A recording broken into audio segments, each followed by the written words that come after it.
They told you that empathy is strength, that feeling others' pain makes you noble, that understanding everyone's perspective makes you wise. But they lied to you. Empathy, when practiced without boundaries, when extended to everyone without discrimination, when allowed to override your own interests, is not strength. It is weakness. It is a vulnerability that others will exploit until you have nothing left to give. Niccolo Machiavelli understood what modern society refuses to acknowledge. Human nature is fundamentally self-interested, and those who feel too much for others become prey to those who feel nothing at all. Today we reveal the brutal truth about empathy, why excessive compassion destroys your power, your resources, and your ability to protect yourself. This is not a call to become heartless. This is a call to recognize that in a world of wolves, being a sheep who understands the wolf's hunger does not save you. It makes you easier to devour. Empathy has a place, but that place is narrow, selective, and strategic. Outside those bounds, it becomes the weapon others use to drain you, manipulate you, and leave you broken while they move on to their next victim.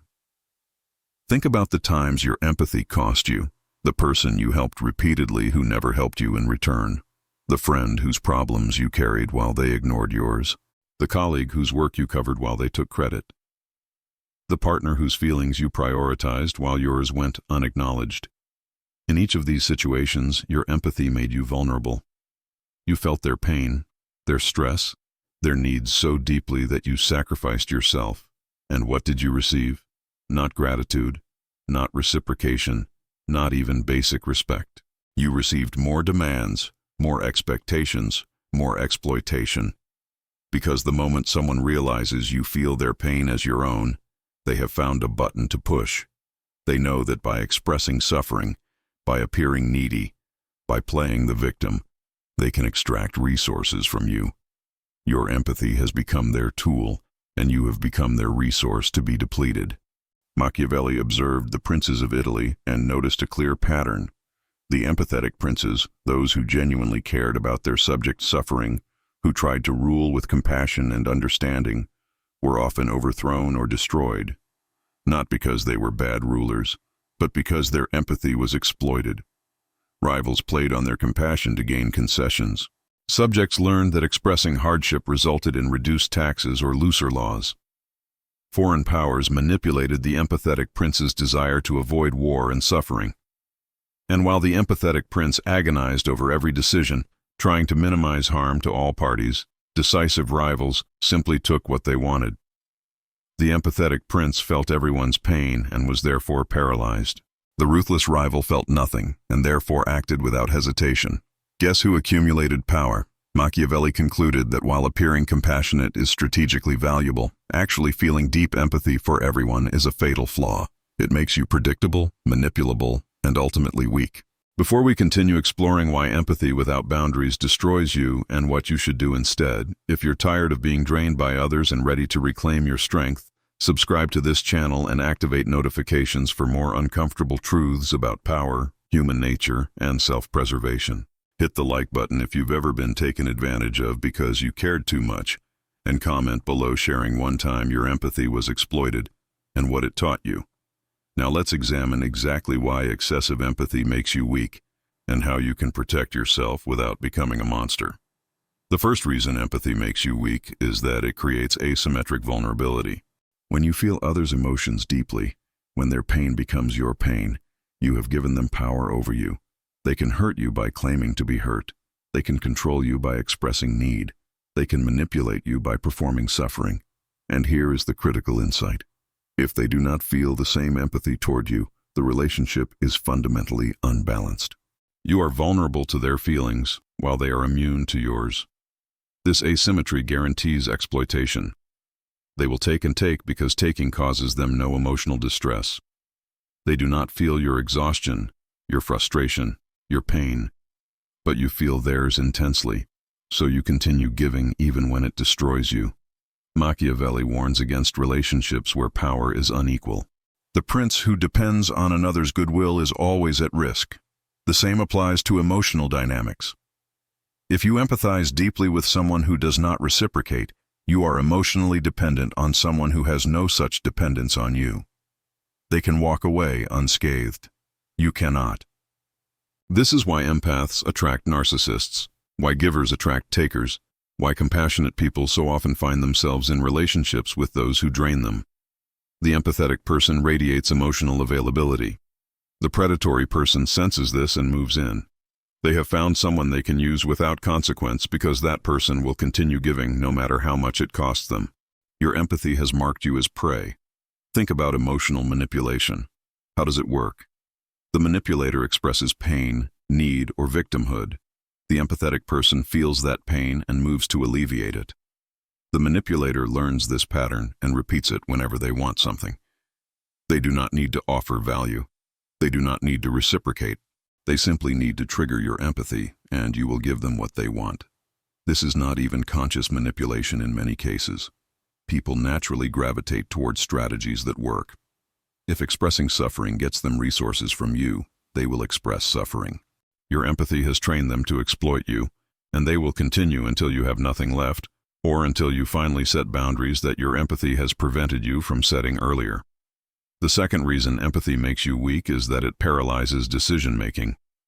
When you feel everyone's pain, when you deeply understand all perspectives, when you can see how any decision might hurt someone, you become unable to act decisively. Every choice becomes agonizing because you are trying to minimize harm to all parties, which is often impossible. Business decisions require firing people, which causes them pain.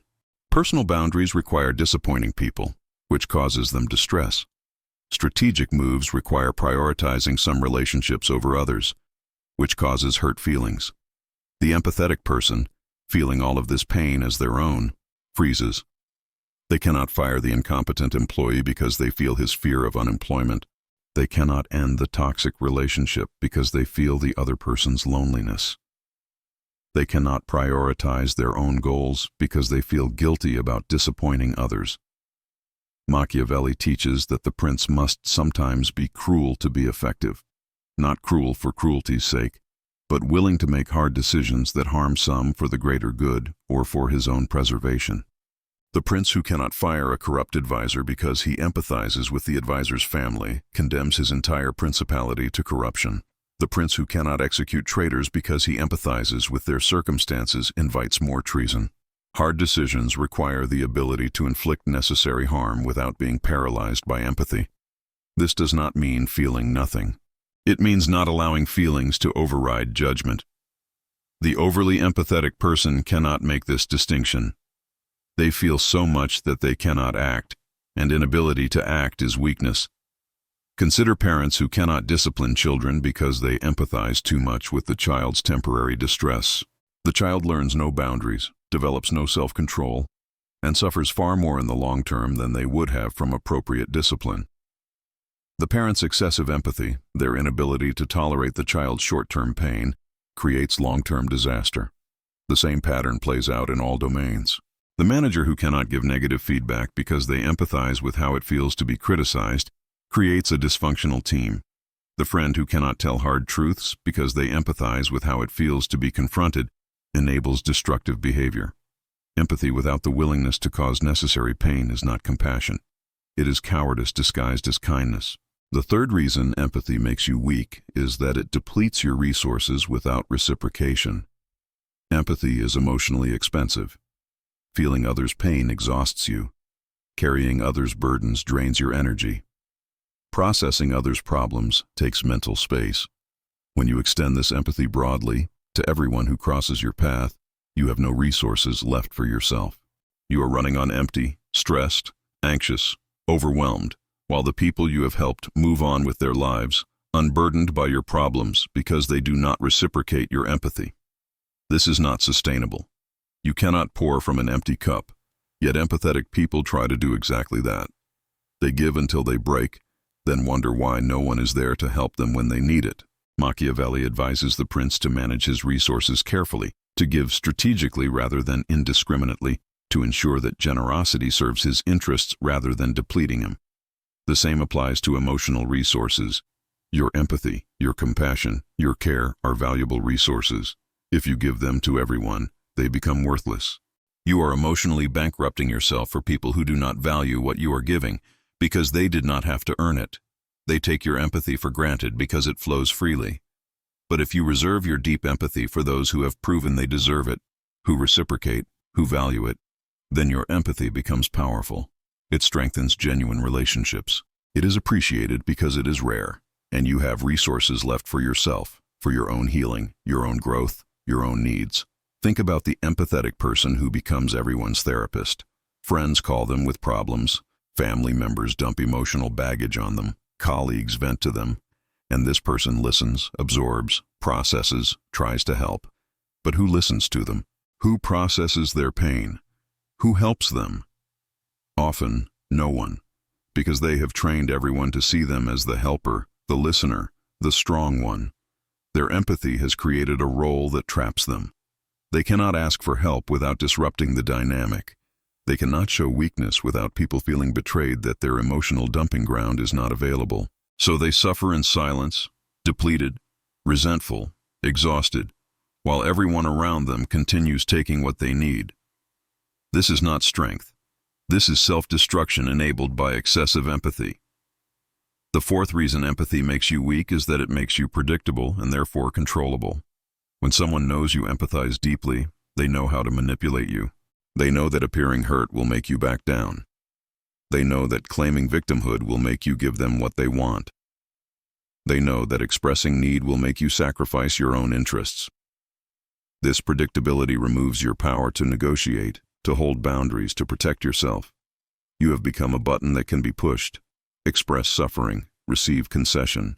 It works every time, and once people learn this pattern, they use it consciously or unconsciously to control you. Machiavelli warns that the prince must be unpredictable.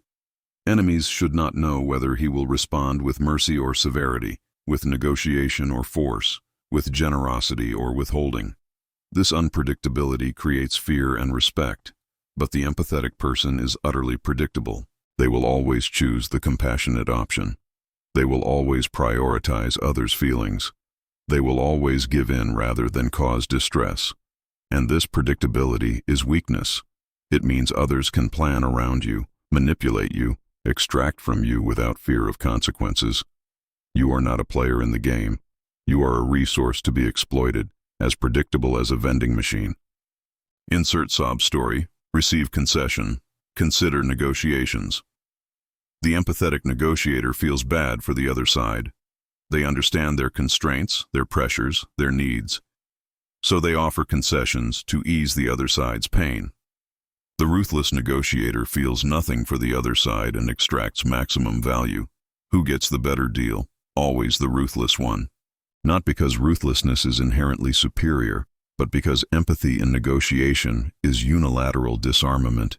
You are negotiating against yourself, giving things away because you feel bad about the other party's position. They are not giving things away because they feel bad about yours.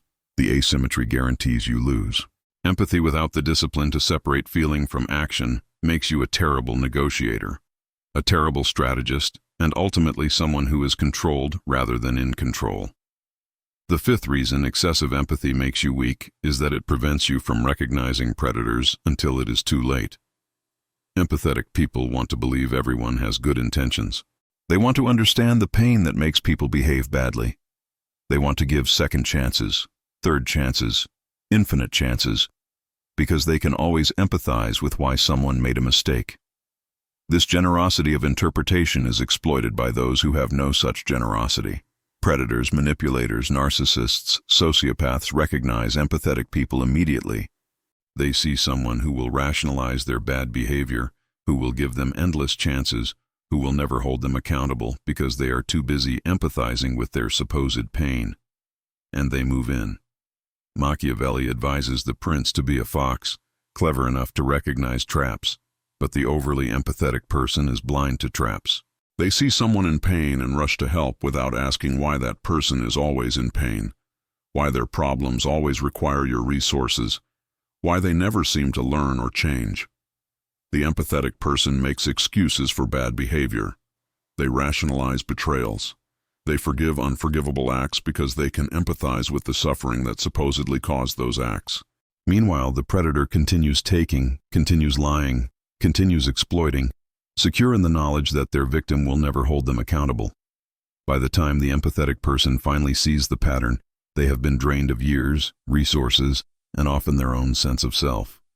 Think about abusive relationships, both romantic and platonic. They persist because the victim empathizes with the abuser. They understand the abuser's childhood trauma, their stress, their pain. So they excuse the abuse. They give another chance. They believe the tears, the apologies, the promises to change. Their empathy prevents them from seeing that the abuser is choosing to abuse, that pain is not an excuse for harm, that understanding someone's reasons does not obligate you to tolerate their behavior. The empathetic person stays far longer than they should, suffering far more than necessary, because their empathy has blinded them to the reality that some people are simply dangerous and should be avoided regardless of how much you understand their pain. Now let us discuss what you should do instead. The goal is not to eliminate empathy entirely. The goal is to make empathy strategic, selective, and bounded. First, reserve deep empathy for those who reciprocate it. Empathy should be mutual, or it should be minimal. If someone does not care about your feelings, why should you care deeply about theirs? You can be polite, professional, cordial, without empathizing deeply. Save your emotional energy for relationships where it is valued and returned. Machiavelli advises investing in relationships that serve you. An asymmetric empathy relationship does not serve you. It drains you. Cut it off or reduce your investment to match theirs. Second, separate understanding from action. You can understand why someone behaves as they do without accepting that behavior. You can comprehend their pain without sacrificing yourself to alleviate it. Understanding is intellectual. Action is strategic. Just because you understand why someone is taking advantage of you does not mean you allow it to continue.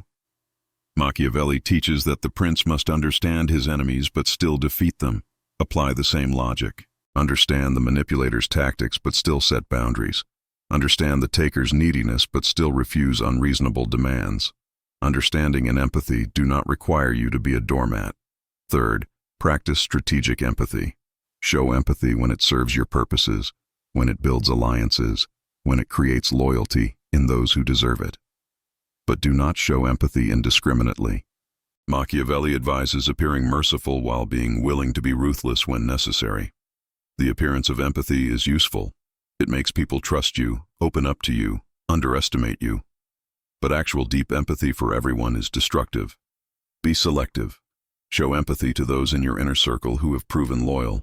Show measured empathy to those you are evaluating. Show no empathy to predators and exploiters. This selectivity protects you while still allowing you to form genuine connections with worthy people. Fourth, recognize that some people do not deserve your empathy. This is the hardest lesson for naturally empathetic people. They believe everyone deserves understanding and compassion. But Machiavelli would say this is naive. Some people are simply destructive. They take and give nothing. They lie without remorse. They hurt others without regret. These people do not deserve your empathy. They deserve boundaries, distance, and if necessary, ruthless cutting off. Your empathy is a gift, not a right. It should be earned through reciprocity, through good character, through respect for you. Those who exploit your empathy have forfeited any claim to it.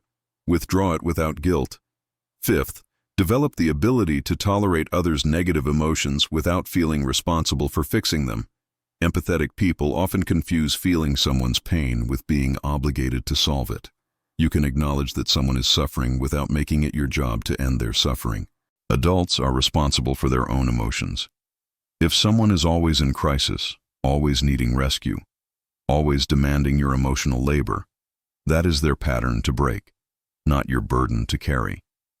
Machiavelli teaches that the prince should not take on problems that are not his to solve. The same applies to you.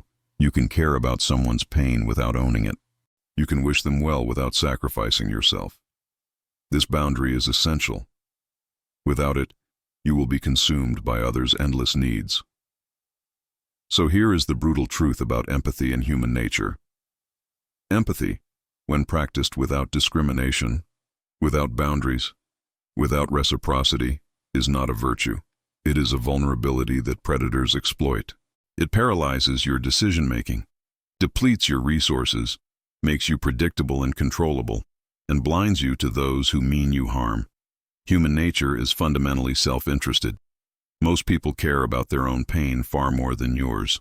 When you extend deep empathy to everyone, you are operating under rules that others do not follow. You are bringing compassion to a knife fight, and you will lose. This does not mean becoming heartless. It means becoming strategic with your heart. Reserve your deepest empathy for those who deserve it, who reciprocate it, who value it. Understand others without sacrificing yourself for them. Set boundaries even when doing so causes temporary pain. Recognize predators and cut them off without guilt.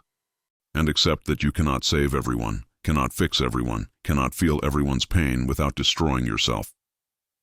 Machiavelli understood that strength requires the ability to be ruthless when necessary, even if you are capable of compassion. The weak feel everything and are therefore paralyzed. The strong feel selectively and are therefore effective. They protect themselves and those truly worthy of protection. They do not martyr themselves on the altar of universal empathy. Choose strength over the comfortable lie that empathy is always good. Because in a world of wolves, the sheep who understands why wolves are hungry still gets eaten. The difference is that the understanding sheep feels bad for the wolf as it devours them. And that understanding changes nothing. It simply makes the sheep easier prey. Be selective with your empathy. Be strategic with your compassion. And be ruthless with those who try to exploit your kindness. This is not cruelty. This is survival. This is the truth about human nature that no one wants to tell you. But Machiavelli told you centuries ago, and now you know.